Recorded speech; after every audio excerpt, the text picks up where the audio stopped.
Shalom, and welcome to another episode of my vlog from toe to head Dylan in the Holy Land. And today we are in city of David. We'll begin in a viewpoint, we'll go down to Hezekiah tunnel and all what we have in the middle. Let's begin. This is the topography of Jerusalem. High above Temple Mount, we can see Al-Aqsa Mosque.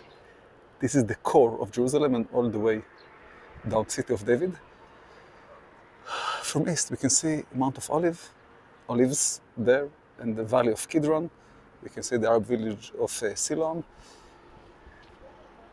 This is the hill of city of David, and from the other side, we can see Mount Zion and the valley between us.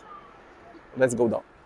Above remains of a public building, very big one, very large.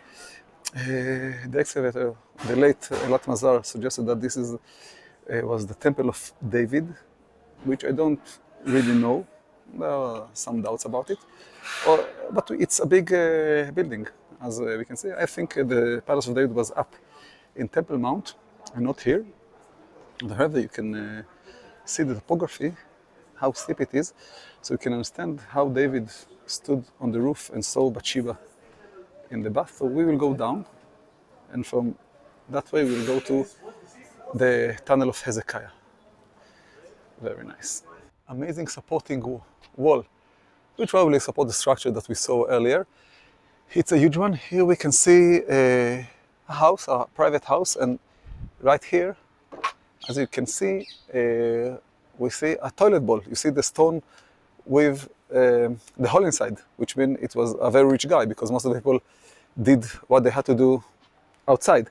The story of Jerusalem begins actually at least 1,000 years before David. According to the Bible, this was a Canaanite or Jebusite city. The name was Yevus in Hebrew, and David occupied the city and made the city as his capital, because he came from Hebron and he was king of Judah and Israel too, so he just moved the capital to the middle between Judah and Israel. Okay, very impressive. Let's continue. So here, this is the Hashmonite Tower from Second Temple period. One of the Hashmonite kings, probably John Hyrcanus or someone, or maybe his son, built it as a part of the fortification of Jerusalem, the east wall of Jerusalem. Probably based on the wall of Nehemiah, or even the wall of First Temple period, because the topographic logic was valid as well in the Hashmonite time. Let's continue. We are going down to the water system of the Canaanite city and later on the Israelite city. On the way, we will pass Warren's shaft, which is not the tzinor in Hebrew, pipe. In modern Hebrew means pipe. You mentioned in the Bible, we don't really know what this tzinor was, but we know that the Warren's shaft was discovered only a few hundred years after David, so it has nothing to do with King David. And let's continue.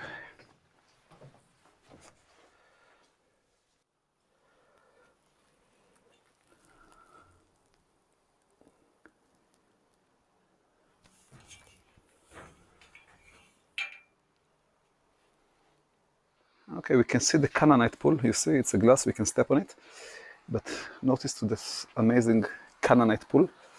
And the Canite Pool had two huge walls, one from here and the other from here, which we have the fortress of the spring. You see the second wall there? It's very impressive, huge pool. The water was gathered here, and from here, with tunnel, all the leftovers just went out. Amazing. The base of the spring citadel, you can see my youngest daughter Neta, just understand how huge this citadel was. It's enormous. And all this to protect the water. Notice how much the water was important then and today. The dry tunnel, the Canaanite one, which led the water, the leftovers, out to the field. We won't pass it today. We will go directly to the wet one, to Hezekiah tunnel. As you can notice, I changed the sandals that I can walk in the water, no problem. Don't forget sandals and flashlight.